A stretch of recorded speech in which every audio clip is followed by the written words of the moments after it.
السلام عليكم ورحمة الله.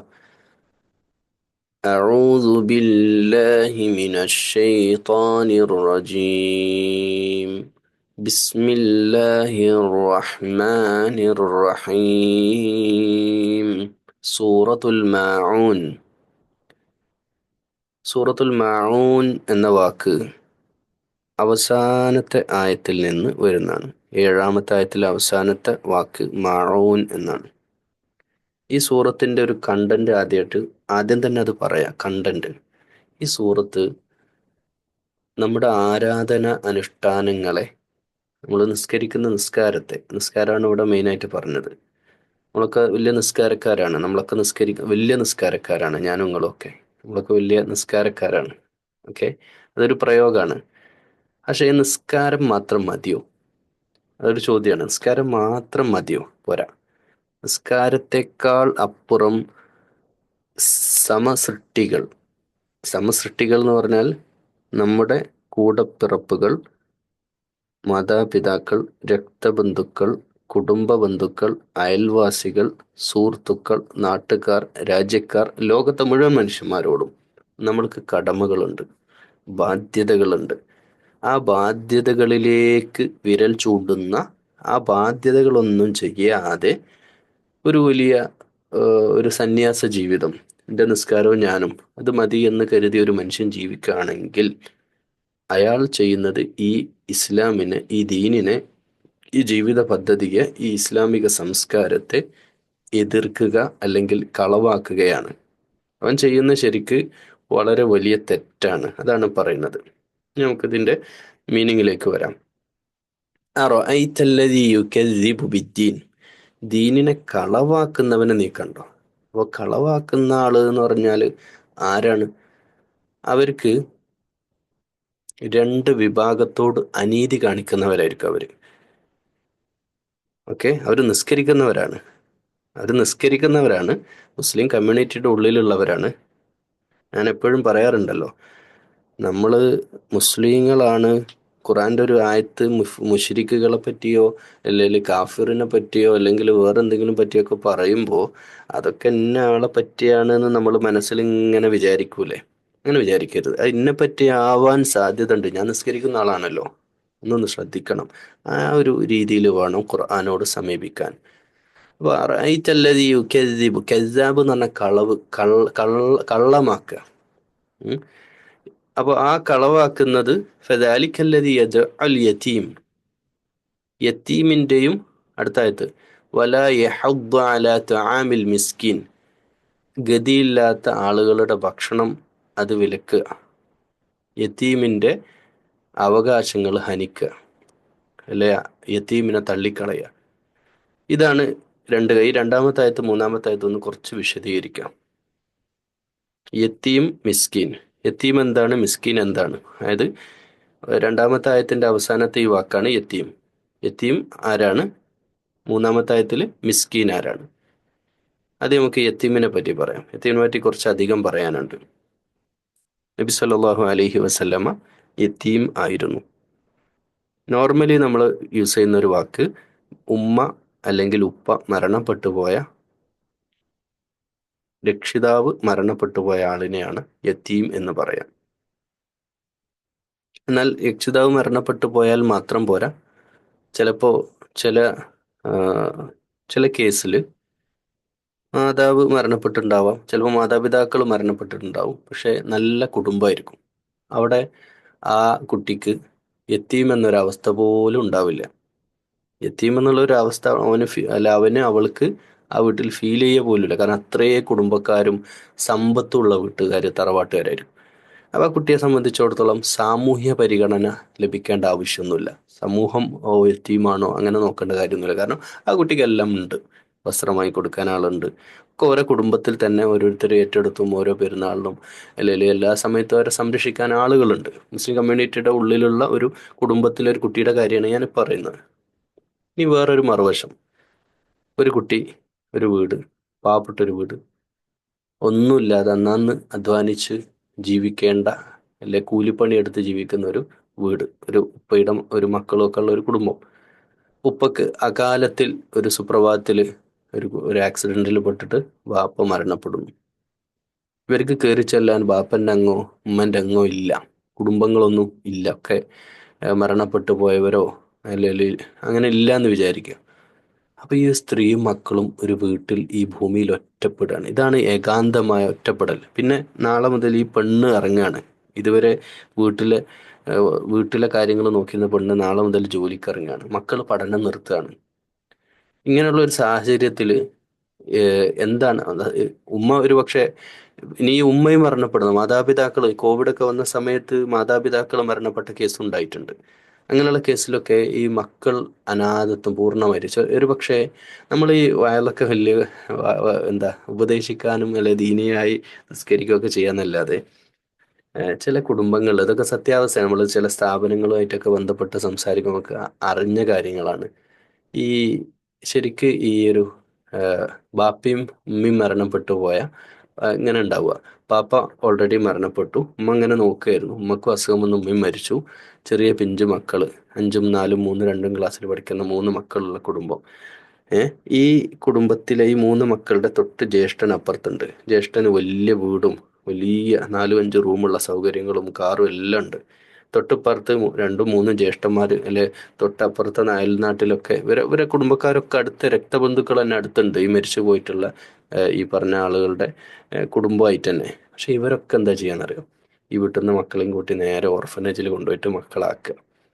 എല്ലാവരെയും കാര്യമല്ല, ചില ആളുകളെങ്കിലും അങ്ങനെ ചെയ്യുന്നവരുണ്ട്. അപ്പോൾ അത് അങ്ങ് ഏറ്റെടുക്കാൻ പറ്റുക എന്നുള്ളതാണ് പിന്നെ പ്രധാനപ്പെട്ട കാര്യം. അതായത് നമ്മൾ ഈ യത്തീം എന്ന് പറയുമ്പോൾ, യത്തീമാവട്ടെ മിസ്കീനാവട്ടെ, നമ്മുടെ കുടുംബം, ഈ കുടുംബത്തിൽ ഇപ്പോൾ സക്കാത്ത് കൊടുക്കുന്ന വിഷയമാണെങ്കിലും പിന്നെ സ്വതക്ക ചെയ്യുന്ന വിഷയമാണെങ്കിലും പ്രയോറിറ്റി കൊടുക്കാൻ പറഞ്ഞ സ്വന്തം കുടുംബത്തിലാണ്. അത് അത് എന്താ അങ്ങനെ പറഞ്ഞു, ഞാൻ പലപ്പോഴും ആലോചിക്കുന്നത് ഇതിപ്പോൾ അങ്ങനെ പറഞ്ഞത് നമ്മൾ ആർക്കെങ്കിലും കൊടുത്താൽ പോരെ.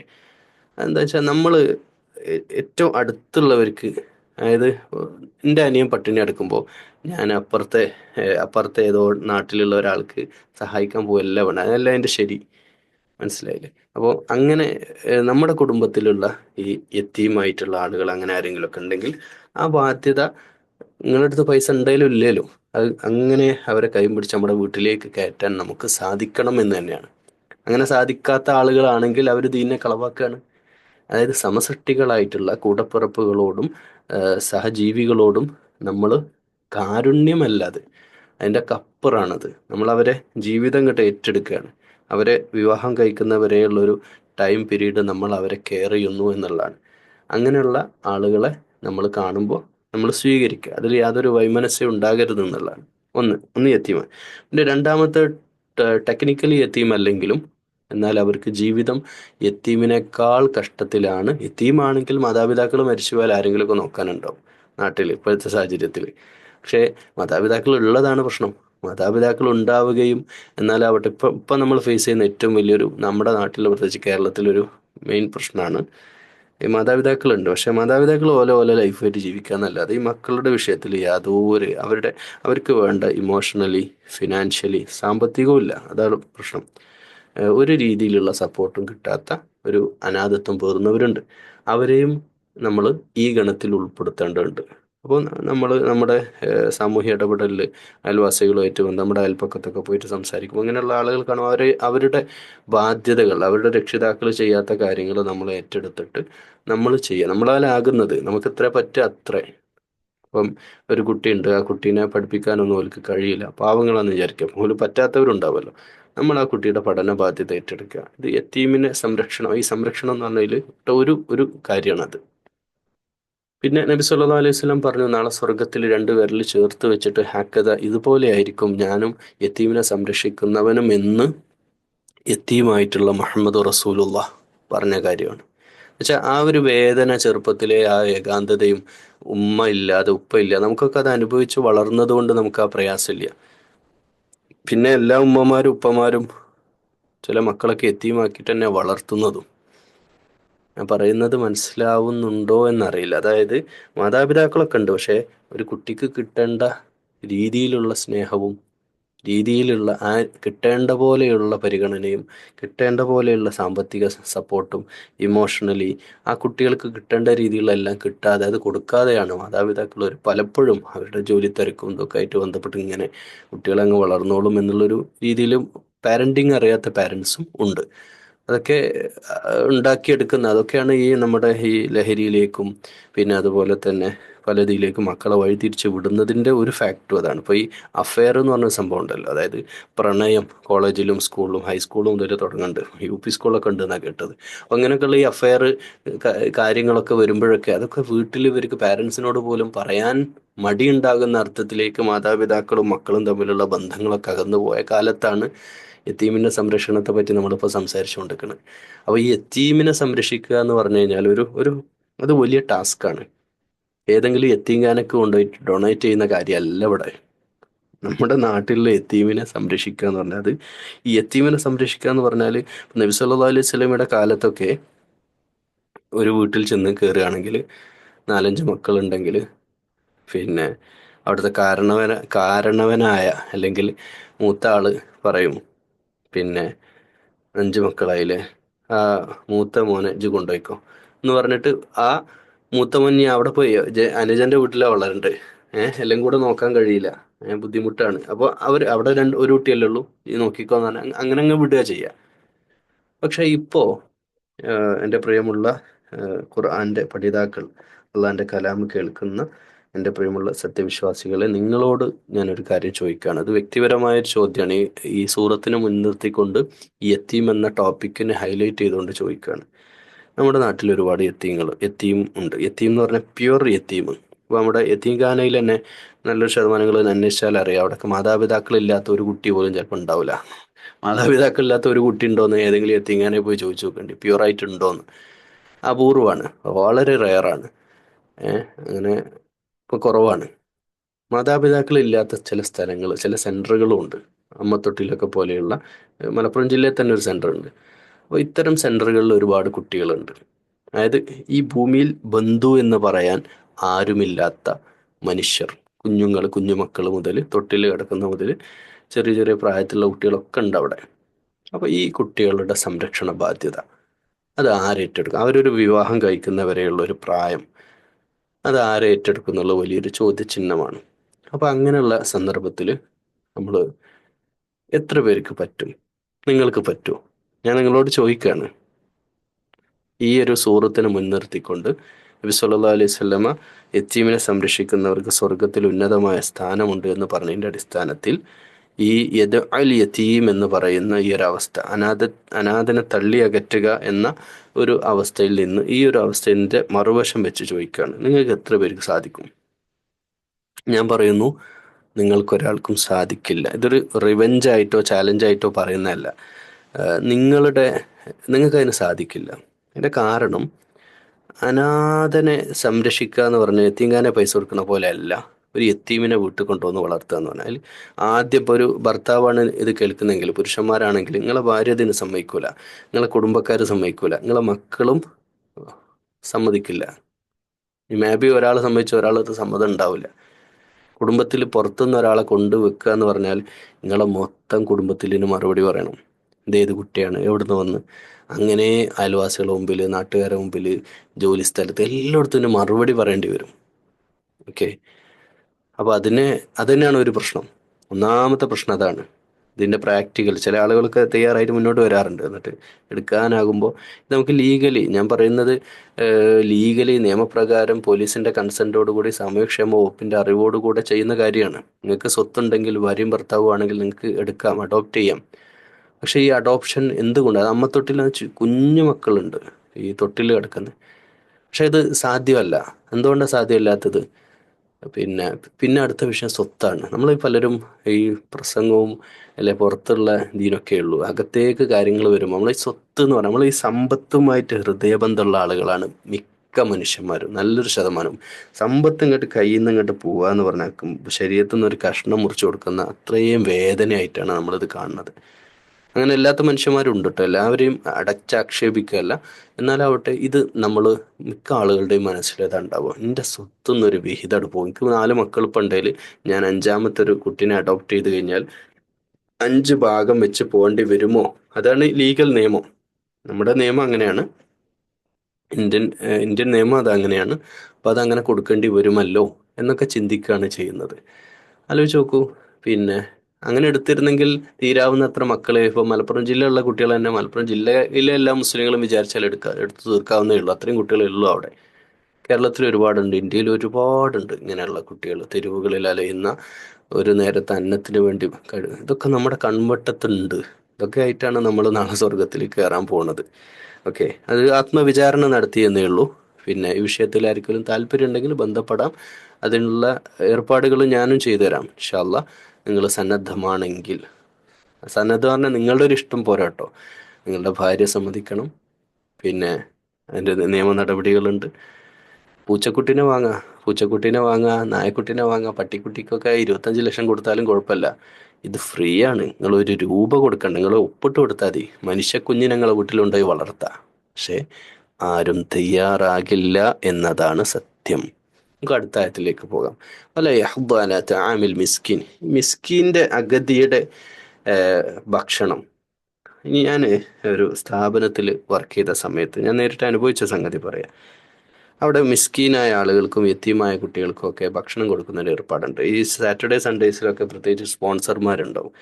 അങ്ങനെ ചില സമയത്തൊക്കെ ഇവർ 5ഉം 10ഉം സ്പോൺസർമാർ ഒരേ നേരത്തെ ഒരു നേരത്തെ ഭക്ഷണത്തിനുണ്ടാവും.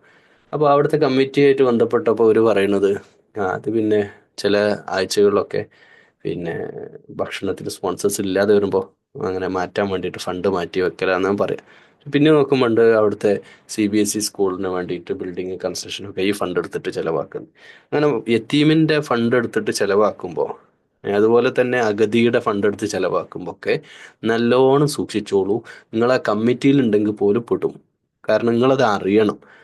നിങ്ങളൊരു കമ്മിറ്റിയിലുണ്ട്, ആ കമ്മിറ്റിയും സ്ഥാപനത്തിൻ്റെയും കാര്യങ്ങളിൽ എന്തെങ്കിലും ശരിയല്ലാത്തത് നടക്കുന്നുണ്ടെങ്കിൽ അത് ചോദ്യം ചെയ്യുകയും അത് വെളിച്ചത്ത് കൊണ്ടുവരികയും ചെയ്തിട്ടില്ലെങ്കിൽ നിങ്ങളും കൂടെ കുറ്റക്കാരാണ്. എല്ലാ കമ്മിറ്റിയും പ്രസിഡന്റ് ആകാനും ചില സെക്രട്ടറി ആവാനും എല്ലായിടത്തും രാജാവാകാനും ഒക്കെ നമുക്കൊക്കെ മാനുഷികമായിട്ട് ആഗ്രഹമുള്ള കാര്യമാണ്. ഒരു കമ്മിറ്റിയിലൊക്കെ ആവുക, ഞാൻ അതിൻ്റെ എക്സിക്യൂട്ടീവിലുണ്ടെന്നൊക്കെ പറയുമ്പോൾ വലിയ സന്തോഷമുള്ള കാര്യം. പക്ഷേ അതിൻ്റെ ആസാറുണ്ടല്ലോ, അതിൻ്റെ അനന്തര ഫലങ്ങൾ, അതൊക്കെ നമ്മളും കൂടെ അതിന് മറുപടി പറയാൻ ബാധ്യസ്ഥരാണ് അള്ളാൻ്റെ മുമ്പിൽ എന്നുകൂടെ ഞാൻ ഈ വിഷയവുമായിട്ട് ബന്ധപ്പെട്ട് ഓർമ്മപ്പെടുത്തുക. കാരണം വളരെ ലാഘവത്തോടു കൂടി ആ കമ്മിറ്റിക്കാരൊക്കെ അതിനെ കാണുന്നത്. പക്ഷെ സീരിയസ് ആയ വിഷയമാണ്. യത്തീമിൻ്റെ മുതലാണ്, അഗതിയുടെ മുതലാണ്. അത് ഇനി വ്യക്തിപരമായിട്ടുള്ളതാണ്. ഒരു അനുജൻ മരിച്ചുപോയി, അനുജൻ്റെ സ്വത്തൊക്കെ നോക്കി നടത്താൻ ജ്യേഷ്ഠനെ ഏൽപ്പിച്ചു. ജ്യേഷ്ഠൻ ആ ബിസിനസ്സും കാര്യമൊക്കെ മോന് വലുതാവുമ്പോഴത്തേക്കല്ലേ എന്നിട്ട് ഓൻ എല്ലാവിധ തിരിമറിയും നടത്തിയിട്ട് പരമാവധി അതിന്ന് പൈസയൊക്കെ എടുത്തിട്ടുണ്ടെങ്കിൽ മിക്കവാറും ഈ മനുഷ്യന് നരകത്ത് പോഞ്ഞ് വേറൊന്നും വേണ്ടി വരില്ല. അപ്പോൾ ഇത് വളരെയധികം കെയർ ചെയ്യേണ്ട കാര്യമാണ്. യത്തീമിൻ്റെ കാര്യവും ഗതിയില്ലാത്തവരുടെയും. ഗതിയില്ലാത്തതെന്ന് പറയുമ്പോൾ നമ്മുടെ വീട്ടിൻ്റെ ചുറ്റുവട്ടത്തുള്ള ഏതെങ്കിലും ഒരു കുട്ടി, അല്ലെങ്കിൽ അവിടെ ഉള്ളൊരു പിതാവ്, അല്ലെങ്കിൽ ഒരു സ്ത്രീ, ഇവർക്കൊക്കെ പിന്നെ അവരൊക്കെ ഭക്ഷണം കഴിക്കുന്നുണ്ടോ എന്ന് നമ്മൾ അന്വേഷിക്കാറുണ്ടോ? അവിടെയൊക്കെ തീ പുകയാറുണ്ടോ? ഇല്ലെങ്കിൽ നമ്മളത് അന്വേഷിക്കണം എന്നാണ്, നമ്മളത് അറിയണം. താൻ ഇഷ്ടപ്പെടുന്നത് തൻ്റെ അയൽവാസിക്കും അല്ല തൻ്റെ സഹോദരനെ ഇഷ്ടപ്പെടുന്നവരെ വിശ്വാസിയാവില്ല എന്ന് പറഞ്ഞ് ഇതും അതിൻ്റെ അകത്തു തന്നെയാണ്. അപ്പോൾ ഈ സാമൂഹ്യപരമായൊരു ബാധ്യത ഉണ്ട്. അതൊന്നും നിർവഹിക്കാതെ വെറുതെ ദീനിൻ്റെ ആളായിട്ട് നടക്കണ്ട എന്ന് തന്നെയാണ് ആദ്യത്തെ 3 ആയത്തിൽ നമ്മളോട് പറയുന്നത്. പിന്നെ പറയുന്ന ഫവൈലുൽ ലിൽ മുസല്ലീൻ, നിസ്കരിക്കുന്നവർക്ക് നാശം. അപ്പോൾ ഈ നിസ്കരിക്കുന്നവർക്ക് നാശം എന്ന് ഫസ്റ്റ് പറയുമ്പോൾ നമ്മളിപ്പോൾ എപ്പോഴും ഖുർആൻ്റെ ഒരു പ്രയോഗമാണ്, ഭാഷയുടെ ഒരു പ്രയോഗമാണ്. ആദ്യം കാര്യം പറയും, എന്നിട്ട് അതിൻ്റെ എക്സ്പ്ലനേഷൻ പിന്നെ വരിക. നിസ്കരിക്കുന്നവർക്ക് നാശം. ഇനിയിപ്പോൾ ഈ ഒരുത്തൻ ഈ അഗതിക്കൊന്നും കൊടുക്കാതെ അല്ലെങ്കിൽ യത്തീമിനെ സംരക്ഷിക്കാതെ തോന്നിയ പോലെ ജീവിച്ച് വന്നിട്ട് വലിയ നിസ്കാരക്കാരനായിട്ട് നടക്കുകയാണ്. മാത്രമല്ല അല്ലദീനഹും അൻ സ്വലാത്തിഹിം സാഹൂൻ, ഒരു ബോധമില്ലാതെ അവൻ്റെ നിസ്കാരം, അശ്രദ്ധമായിട്ടുള്ള നിസ്കാരമാണ്. നിസ്കാരം കണ്ട് തുടങ്ങിയിട്ട് കഴിയണവരെ ഓൻ്റെ ദുനിയാവിലെ ചിന്ത, ബിസിനസ്സിൻ്റെ കാര്യങ്ങൾ, മറ്റു പലതും ഇങ്ങനെ ആലോചിച്ച് കാരണം ഇത് അർത്ഥം അറിയണ്ടേ. നിസ്കാരത്തിൽ ഓതുന്ന, ഞാൻ എൻ്റെ പ്രിയമുള്ള സഹോദരന്മാരോടും സഹോദരിമാരോടും പറയാം, നിസ്കാരം ഫസ്റ്റ് തക്ബീറത്തുൽ ഇഹ്റാം മുതൽ സലാം വീട്ടുന്നവരെയുള്ള എല്ലാ അറബ് വാക്കിൻ്റെയും മീനിങ് നിങ്ങൾ അറിഞ്ഞിരിക്കണം, പഠിച്ചിരിക്കണം. നമ്മൾ എല്ലാ ദിവസവും 17 പ്രാവശ്യം 17 റക്അത്തിൽ 5 വക്ത് നിസ്കരിക്കുന്നവർ, സുന്നത്ത് നിസ്കരിക്കുന്നത്, തറാവീഹ് നിസ്കരിക്കുന്നത്, ഖിയാമുൽ ലൈൽ നിസ്കരിക്കുന്നത്, നിസ്കാരത്തോട് നിസ്കാരമാണ്. പക്ഷെ നമുക്കിത് അറിയണ്ടേ? അറിയാത്തവരോടാണ് പറയുന്നത്, അത് പഠിച്ചിരിക്കണം നിർബന്ധമായും. അപ്പോൾ അങ്ങനെ നിസ്കരിക്കുന്ന ആളുകൾ, നമ്മളെ നിസ്കരിക്കുന്ന എന്നെക്കുറിച്ചും നിങ്ങളെക്കുറിച്ചാണ് പറയുന്നത്. അല്ലദീന ഹും അൻ സ്വലാത്തിഹിം സാഹുൻ, ഒരു ബോധമില്ലാത്ത നിസ്കാരം. മാത്രമല്ല ഒരു നിസ്കരിക്കണതിന് എന്തിനാ അറിയോ? ഒരു പേരിനാണ് വല്ലതും നിസ്കരിക്കണത്. യുറാഊൻ, മറ്റുള്ളവർ കാണണം. മറ്റുള്ളവർ പറഞ്ഞാൽ അത് ചിലപ്പം നമ്മുടെ സഹപ്രവർത്തകരാവാം, കൂടെ ബിസിനസ് ചെയ്യുന്നവരാവാം. ചില ആളുകളൊക്കെ ഉണ്ട് ഈ എന്തെങ്കിലും സൽക്കാര പരിപാടിയൊക്കെ ഉണ്ടാകുമ്പോൾ വലിയ ആളായിട്ട് എല്ലാവരോടും നമ്മൾ നിസ്കരിക്കല്ലേ, ഈ പറയണവന് ഒരു ഈമാനം ഉണ്ടാവില്ല. ഉദാഹരണം പറയാം, നമ്മൾ നിസ്കരിക്കല്ലേ, എന്നിട്ട് ഇവരെല്ലാവരും കൂടെ വിളിച്ചു വരുത്തി ഇവനെ ആകെ ഒന്നൊടുക്കി ഇവർ എല്ലാവരും വന്ന് ഇവൻ്റെ നിസ്കാരമൊക്കെ അന്ന് അന്ന് തന്നെ വൈകുന്നേരം ചിലപ്പോൾ അസറിനും മഗ്‌രിബും നിസ്കരിക്കുന്നുണ്ടാവില്ല, അവനവൻ്റെ വീട്ടിൽ കിടന്നുറങ്ങുന്നുണ്ടാവും. ഇങ്ങനെയൊക്കെയുള്ള മനുഷ്യന്മാരുണ്ട്. അപ്പോൾ അവരെ പറ്റിയാണ് പറയുന്നത്. അവർ ബാക്കിയുള്ളവരെ കാണിക്കുക എന്നുള്ള മാത്രം അവരുടെ ലക്ഷ്യം. അതിലപ്പുറം ഓൻ നിസ്കരിക്കാൻ തുടങ്ങിയാൽ ഇത് നമ്മൾക്ക് നമ്മളെ അസസ് ചെയ്യാൻ പറ്റും അല്ലേ? ഇത് രണ്ട് പോയിന്റും നമ്മൾ നമ്മുടെ വ്യക്തി ജീവിതത്തെ നമുക്ക് അസസ് ചെയ്യാം. നമ്മൾ നിസ്കരിക്കുന്നത് ശരിക്കും എന്തിനാണ്? ആൾക്കാരൊക്കെ ഇപ്പം എന്താ വിചാരിക്കുക, ഞാൻ പള്ളിയിൽ പോയില്ലേല്, ഞാൻ ഇപ്പം നിസ്കരിക്കാൻ എന്നാൽ എൻ്റെ വൈഫ് എന്ത് വിചാരിക്കും, മക്കൾ എന്ത് വിചാരിക്കും, കുടുംബക്കാരിലൊക്കെ അതിങ്ങനെ അറിയില്ല. ഇതൊക്കെ ഇങ്ങനെയൊക്കെയുള്ള ചിന്ത നമ്മുടെ മനസ്സിലുണ്ടെങ്കിൽ ഉറപ്പിച്ചോളൂ, നമ്മൾ ഈ ദീനിൽ വെച്ച് കളിക്കുന്ന കളി തീക്കളിയാണ്. നമ്മൾ അള്ളാഹുവുമായിട്ടുള്ള പ്രണയബന്ധം, ഇഷ്ക്, മുഹബത്ത്, പ്യാർ, എന്ത് വാക്കിൽ പറയണം, അത്രക്കും ആത്മബന്ധമാണ്. ആ മുനാജാത്താണ് നിസ്കാരം. അള്ളാഹുവോടുള്ള ഉണ്ട ചോറിന് നന്ദി കാണിക്കലാണ് നിസ്കാരം. തിന്നുകൊണ്ടിരിക്കുന്ന അല്ലെങ്കിൽ നമ്മൾ ഭക്ഷിച്ചുകൊണ്ടിരിക്കുന്ന ഭക്ഷണം അള്ളാഹിൻ്റെ ഭക്ഷണമാണ്. നമ്മൾ ശ്വസിക്കുന്ന വായു, വെള്ളം, വെളിച്ചം എല്ലാം ഹൃദയത്തിൻ്റെ മിടിപ്പ്, ഇത്ര മിനിറ്റിൽ ഇത്ര സെക്കൻഡ് ഹൃദയം മിടിച്ചുകൊണ്ടിരിക്കുന്ന ഓരോ മിടിപ്പിനും അൽഹംദുലില്ലാ നമ്മൾ പറഞ്ഞേ പറ്റും. അള്ളാഹ് തന്നതേ നമുക്കുള്ളൂ. ആ അള്ളാഹിൻ്റെ മുമ്പിൽ നമുക്ക് ഒരു മടിയില്ലാതെ, ഒരു അലസതയിലും പെടാതെ 5 വക്ത് നിസ്കരിക്കാൻ പറ്റാണ്. അത് നമ്മുടെ ഈമാനുമായിട്ട് ബന്ധപ്പെട്ട് കിടക്കുകയാണ്. ഖുർആൻ പറയുന്നത് എല്ലാ അലൽ ഖാശിഈൻ, അതായത് ഖുശൂ ഉള്ള അള്ളാഹിനെ ഭയപ്പെട്ട് വഴിപ്പെട്ട് ജീവിക്കുന്നവർക്ക് ഇതൊരു ബാധ്യതയല്ല നിസ്കാരം. ബാക്കിയുള്ളവർക്ക് ഇത് വലിയൊരു കീറാമുട്ടിയാണ്. നിസ്കാരം അവിടെ കഴിച്ചാളുക എന്നൊക്കെ ചിലർ പറയും. അവിടെ കഴിച്ചാളുക എന്ന് വെച്ചാൽ ഓൻക്കതൊരു അടങ്ങറായിട്ടാണ് തോന്നുന്നത്. അതവിടെ തീർക്കണം വേഗം. തീർക്കലല്ല, ആശ്വാസമാണ്. റുക്കൂഉം സുജൂദും തൻ്റെ റബ്ബിൻ്റെ മുമ്പിൽ ഉള്ള ഏറ്റവും നല്ല നിമിഷങ്ങളായിട്ട് മാറേണ്ടതുണ്ട്. അല്ലദീനഹും യുറാഊൻ, മറ്റുള്ളവരെ കാണിക്കാനുള്ള ഷോ അല്ല നിസ്കാരം. വയംനഊനൽ മാഊൻ, ഇവരുടെ വേറൊരു പ്രത്യേകത, ഇവരുടെ എന്ന് പറയുമ്പോൾ ഞാനും നിങ്ങളും നമ്മൾ അസസ് ചെയ്യണേ, ചെറിയൊരു ഉപകാരം പോലും ചെയ്യില്ല എന്നുള്ളതാണ്. നമ്മളിപ്പോൾ എവിടെയെങ്കിലുമൊക്കെ ഓഫീസിലൊക്കെ പോകുമ്പോൾ പെട്ടെന്ന് നമുക്കൊരു പേന വരുമ്പോൾ ചില ആൾക്കാർ പേനൊന്നും ഒരു ഒപ്പിടാൻ അല്ലെങ്കിൽ ഒരു നമ്പർ എഴുതാൻ എന്ന് പറയുമ്പോൾ കൊടുക്കാതെ പോകുന്ന ആൾക്കാരുണ്ട്. എനിക്ക് അനുഭവം ഉണ്ടായിരുന്നു ബോംബെയിൽ BT റെയിൽവേ സ്റ്റേഷനിൽ. അത്രയും തിരക്കുള്ള സ്ഥലമാണ്. ഒരാളോട് സമയം ചോദിച്ചതിന് മൈൻഡ് ചെയ്യാതെ പോകണം. എന്ന് വെച്ചാൽ അവർ തിരക്കുള്ള ആളുകളാണ്, അവിടെ ഒന്നും ഇതൊന്നും മൈൻഡ് ചെയ്യില്ല അത്രേ. എന്ന് വെച്ചാൽ അങ്ങനെയൊക്കെ പിന്നെ മാത്രമല്ല, നമ്മൾ മലയാളികളുണ്ടല്ലോ, മലയാളികൾ എന്ന് പറഞ്ഞാൽ കുറച്ചുകൂടെ നല്ല മനുഷ്യന്മാരാണ്. മറ്റുള്ള ആളുകൾ വരെ ഞാൻ ഇപ്പോൾ UAE പോയപ്പോൾ അവിടെയൊക്കെയുള്ള ആളുകൾ നമ്മളെ പറ്റി പറയുന്നുണ്ട്, മലയാളികൾ നല്ല മനുഷ്യന്മാരാണ്, മനുഷ്യത്വമുള്ള മനുഷ്യന്മാരാണ് എന്ന് പാകിസ്ഥാനിലുള്ള എന്നോട് പറഞ്ഞു. വ്യക്തിപരം നേരിട്ട് പറഞ്ഞു, അത് നിങ്ങൾ നല്ല എന്ന് പറഞ്ഞു. അപ്പോൾ അത് ലോകത്തിന് അറിയാം. നമ്മൾ കഴിവുകൊണ്ട് മാത്രമല്ല, നല്ല മനുഷ്യത്വമുണ്ട്. അതുകൊണ്ട് തന്നെയാണല്ലോ ഇപ്പോൾ ഈ വർഗീയത ഇതൊന്നും കേരളത്തിലാണ്ട് ക്ലച്ച് പിടിക്കണില്ലല്ലോ. വേറെ വിവരമില്ല, വേണ്ട രീതിയിലുള്ള വിവരമില്ല. വിവരമില്ലാത്തൊരു കൗമാണ് നമ്മുടെ ഇന്ത്യയിൽ മറ്റ് സംസ്ഥാനങ്ങളിൽ നല്ലൊരു ശതമാനവും. പിന്നെ ഇങ്ങനത്തെ കുറേ വൈകാരിക ജീവികളൊന്നും അപ്പുറത്തേക്കൊന്നുമില്ല. പക്ഷേ നമ്മെ സംബന്ധിച്ചിടത്തോളം ആ ഒരു മനസ്സുണ്ട്. അപ്പം പരസ്പരം സഹായിക്കുക. ഇപ്പോൾ പട്ടിണി കിടക്കേണ്ടി വരില്ലല്ലോ ഇവിടെ ഒന്നും. കേരളത്തിലൊന്നും ഇപ്പോൾ ഒരു വീട്ടിൽ ഒരുത്തന്നെ പട്ടിണി കിടന്ന് മരിക്കേണ്ടി ഒന്നും വരില്ല. എങ്ങനെയാണെങ്കിലും ആരെങ്കിലുമൊക്കെ ഉണ്ടാവും, ഒരു മഹല്ല് കമ്മിറ്റിയോ ഒരു നാട്ടുകാരോ അല്ലെ അയൽവാസികളോ സുഹൃത്തുക്കളോ ആരെങ്കിലുമൊക്കെ എന്തെങ്കിലുമൊക്കെ ചെയ്യും. ഓക്കെ, അങ്ങനെയൊന്നും ഇപ്പോൾ റോട്ടിൽ ഒരാൾ പട്ടിണി കിടന്ന് മരിക്കുക അല്ലെങ്കിൽ വെള്ളം കിട്ടാതെ മരിക്കുക അങ്ങനെയൊന്നും ഇവിടെ വരില്ല. ഇവിടെ കുറച്ചുകൂടെ അള്ളാഹിൻ്റെ നിഅമത്ത് കിട്ടിയ സ്ഥലമാണ്. ആ അർത്ഥത്തിൽ നമ്മൾ നോക്കുകയാണെങ്കിൽ നമ്മുടെ പാരമ്പര്യം അങ്ങനെ തന്നെയാണ്. അതിൽ നമുക്ക് അഭിമാനിക്കാം. പക്ഷെ ഇങ്ങനത്തെ ഈ ആളുകളുണ്ടല്ലോ, ഈ യത്തീമിനെ തള്ളിക്കളയുന്ന, അവരുടെയൊക്കെ അവകാശങ്ങൾ ഹനിക്കുന്ന, അതുപോലെ നിസ്കാരത്തിന് മറ്റുള്ളവരെ കാണിക്കാനും അശ്രദ്ധമായിട്ട് നിസ്കരിക്കുകയും ചെയ്യുന്ന ഇങ്ങനത്തെ ആൾക്കാരുണ്ടല്ലോ, അവരുടെ ഒരു പ്രത്യേകത, അവർ ഒരിക്കലും ഒരു ഉപകാരം ചെയ്യില്ല. ഒരു വീട്ടിൽ ചെന്നിട്ട് കൈക്കോട്ട് വരും, അവിടെ ഒരു കുഴി കുത്താനാണ്. ഒരു കുഴി കുത്താൻ ടൗണിൽ പോയിട്ട് കൈക്കോട്ട് വാങ്ങാനും ഇവന് പറ്റില്ല. അവൻ്റെ പൈസ അല്ല. അപ്പോൾ ഒന്ന് അയൽവാസിയുടെ ഹെൽപ്പ് ചോദിക്കണം, ഒരു കോണി ഒന്ന് തരുമോ, ലാഡർ ഒന്ന് തരുമോ? ഓ ഇല്ല, തരവില്ല, നമ്മൾ കഴിഞ്ഞ പ്രാവശ്യം കൊടുത്തിട്ട് പിന്നെ കിട്ടിയില്ല, പിന്നെ കുറേ ആയി നമുക്ക് കിട്ടാൻ, അല്ല ഇത് പറ്റൂല, അപ്പോൾ അതിനെന്തോ ഒരു പ്രശ്നമുണ്ട്, അവിടെ നിങ്ങൾ ചാരി വെച്ചാണ്, തരൂല തരൂല എന്ന് പറയില്ല. അങ്ങനെയൊക്കെ പറഞ്ഞിട്ട് പല എഴുതറും പറഞ്ഞിട്ട് കൊടുക്കാതൊക്കെയാ. ചെറിയ നിസ്സാരമായ കാര്യമായിരിക്കും. ഇപ്പൊ കാറ് നമുക്ക് വിലപ്പെട്ട ഒരു സാധനമാണ്, പക്ഷെ എന്നാലാവട്ടെ ഇപ്പൊ അയൽവാസിയായ ഒരാൾക്ക് പെട്ടെന്ന് അസുഖം വന്നു, ഒന്ന് കാറ് തരും, ഇല്ല അതിപ്പം എടുക്കാൻ പറ്റില്ല, അതിന്റെ ടയറിന് ഒരു ചെറിയ പ്രശ്നമുണ്ട്, നിങ്ങൾ വണ്ടി വിളിച്ചോടി, വേറെ വിളിച്ചോടി എന്ന്. ഇതൊക്കെ പറയുന്നത് ഈമാനുമായിട്ടൊന്ന് ബന്ധപ്പെട്ട് നമ്മളൊന്ന് ആലോചിച്ച് നോക്കണം. നമ്മുടെ ജീവിതത്തിൽ സഹായവുമായിട്ട്, നമ്മുടെ സഹായ ഹസ്തവുമായിട്ട് ഒരു കൈ നീട്ടിക്കൊണ്ട് നമ്മുടെ അടുത്തേക്ക് ഓരോരുത്തർ വരുമ്പോൾ ജെന്യുവിൻ ആണോ എന്ന് അന്വേഷിക്കുക. സത്യസന്ധമാണെങ്കിൽ നമ്മളാലാകുന്നത് ചെയ്ത് കൊടുക്കണം എന്ന് തന്നെയാണ്. അള്ളാഹു അത് വിജയിപ്പിച്ചു തരും. നമ്മളെപ്പോഴും പിന്നെ ഈ വിഷയം ചിന്തിക്കുക. നേരത്തെ യത്തീമിൻ്റെ കാര്യം പറഞ്ഞു. യത്തീമിനെ ഏറ്റെടുക്കാൻ പറ്റുന്നവർ, എനിക്ക് ഉറപ്പാണ്, ഞാനെന്നാലും ഉറപ്പിച്ച് പറയണം, അങ്ങനെ സാധിക്കില്ല. പല പ്രതിബന്ധങ്ങളുണ്ട്. ഒരു വ്യക്തിക്ക് ഇവിടെ അങ്ങനെ പറ്റുകയാണെങ്കിൽ അത് വലിയൊരു കാര്യം തന്നെ ആയിരിക്കും. ജീവിതത്തിൽ ഒരു മനുഷ്യനെങ്കിലും ജീവിതത്തിൽ നമുക്ക് സഹായിക്കാൻ പറ്റിയാൽ, ഒരാളുടെ പ്രയാസം പരിഹരിക്കാൻ പറ്റിയാൽ, നാളെ അള്ളാഹു നമ്മുടെ പ്രയാസം നാളേക്കും ഒന്നും വെക്കൂല കേട്ടോ, ദുനിയാവിൽ വെച്ച് തന്നെ നമുക്ക് ചില കാര്യങ്ങളൊക്കെ അള്ളാഹിൻ്റെ സഹായം ഉണ്ടാവും. പരമാവധി സഹായിക്കുക മറ്റുള്ളവരെ, പരമാവധി ദ്രോഹിക്കാതിരിക്കുക. ഉപകാരം ചെയ്തില്ലെങ്കിലും ഉപദ്രവിക്കാതിരിക്കുക എന്ന് പറയുമല്ലോ.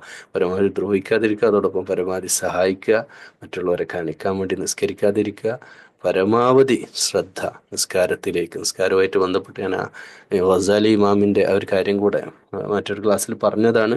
നമ്മൾ നിസ്കരിക്കുന്നതിന് തൊട്ട് താഴെ ഖബർ നമ്മുടെ മനസ്സിൽ ഇമാജിൻ ചെയ്യുക. നാളെ ഞാൻ പോയിട്ട് കിടക്കേണ്ട ഖബർ ഇങ്ങനെ നമ്മൾ നിസ്കരിക്കുന്ന മുസല്ലയുടെ തൊട്ട് താഴെ ഉണ്ടെന്ന് വിചാരിക്കുക മനസ്സിൽ. വലതുഭാഗത്ത് സുന്ദരമായ ആസ്വദിച്ചാൽ ആസ്വാദനങ്ങൾ അസ്തമിക്കാത്ത സ്വർഗപ്രപഞ്ചം, ഇടതുഭാഗത്ത് കത്തിക്കാളുന്ന നരകം, മുകളിൽ അള്ളാഹിൻ്റെ വിചാരണ, അള്ളാഹു നമ്മളെ നോക്കി നിൽക്കുന്ന പോലെ എല്ലാം കാണുന്നവനായിട്ട്, ഇങ്ങനെ പിന്നിലാവട്ടെ പൈശാചികമായ ഇടപാടുകൾ. ഇങ്ങനെ നമ്മൾ നിൽക്കുന്നത് നമ്മുടെ ഭാവിയും ഭൂതവും മുമ്പോട്ടുള്ള യാത്രയിൽ ഇനി എത്ര ദിവസമുണ്ട്, കഴിഞ്ഞു പോയ ജീവിതത്തിൻ്റെ തെറ്റുകളും കുറ്റങ്ങളും ഒക്കെ നമ്മുടെ മനസ്സിൽ ബാക്കിൽ നമ്മുടെ പിൻഭാഗത്ത് ഇങ്ങനെ നമ്മൾ ഇമാജിൻ ചെയ്യുക. എത്രയും തെറ്റുകൾ ജീവിതത്തിൽ വന്നു പോയിട്ടുണ്ട്, പിഴവുകൾ, മനുഷ്യനാണ്, തെറ്റുകൾ വന്നിട്ടുണ്ട്, ഒക്കെ അവിടെ കിടക്കുകയാണ്. മുമ്പോട്ട് ഇനി എത്ര ദിവസം ഉണ്ട് അറിയില്ല, എത്ര ഡേയ്സ് 10 ദിവസം, നാളെ മരിക്കാനുള്ളവനായിരിക്കും ചിലപ്പോൾ നിസ്കരിക്കുന്നത്. ഓരോ സലാം വീട്ടലും അവസാനം നമ്മൾ ഈ മരിച്ച ആളുകളെ പറ്റി പിന്നീട് ഇൻ്റർവ്യൂ ചെയ്യാൻ നമുക്ക് പറ്റിയിരുന്നെങ്കിൽ നമുക്ക് ചോദിക്കാൻ പറ്റുന്ന ഒരു ക്വസ്റ്റ്യൻ ഉണ്ട്. മരിച്ച ആളെ കുഴിയിൽ നിന്ന് പുറത്ത് വന്നിട്ട് അവരോട് നമ്മൾ പിന്നെയും ഒരു ഇൻ്റർവ്യൂ ചെയ്യാൻ പറ്റിയെങ്കിൽ ഒരു ചോദ്യം ചോദിക്കാറുണ്ട്. എന്താ അറിയോ, നീ അവസാനം നിസ്കരിച്ചപ്പോൾ നിനക്കറിയായിരുന്നു അതെൻ്റെ അവസാനത്തെ നിസ്കാരമാണ്? ഇല്ല. അവസാനത്ത് നിസ്കരിക്കുമ്പോൾ തന്നെ മറ്റന്നാളത്തെ മീറ്റിങ്ങിൻ്റെ കാര്യം നിസ്കാരത്തിൽ തന്നെ ആലോചിച്ചിട്ടുണ്ടാവും. ആലോചിച്ച് നോക്കി പ്രിയമുള്ളവരെ. അപ്പോൾ അതുകൊണ്ട് നമ്മുടെയൊക്കെ ജീവിതം എന്ന് പറഞ്ഞാൽ ഈ നശ്വരമായ കൊച്ചു ജീവിതത്തിൽ പരമാവധി നമുക്ക് പറ്റുന്നവർക്കൊക്കെ നല്ലത് ചെയ്തു കൊടുക്കുക. അള്ളാഹു അതിന് തൗഫീക്ക് ചെയ്യട്ടെ. അല്ലാഹുമ്മ റബ്ബന തഖബ്ബൽ മിന്ന ഇന്നക അൻത സമീഉൽ അലീം വതുബ് അലൈനാ ഇന്നക അൻത തവ്വാബുർ റഹീം.